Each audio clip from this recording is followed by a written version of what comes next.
Forgotten username recovery failed on Equifax App Fix. If your Equifax username recovery isn't working, most people get this wrong by using the wrong email or skipping critical verification steps. The good news is that with the right method, you can regain access quickly and securely. Step 1. Open the Equifax app or visit the login page, then tap Forgot Username.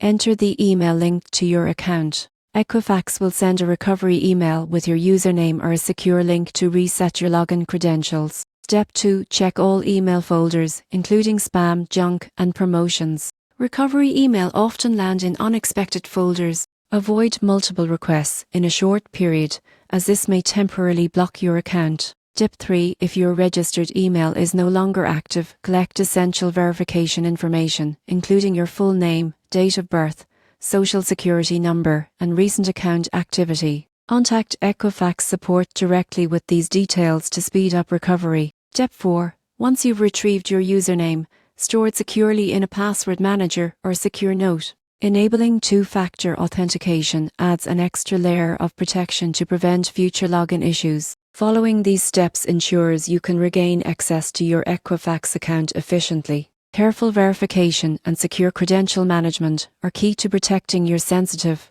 financial information.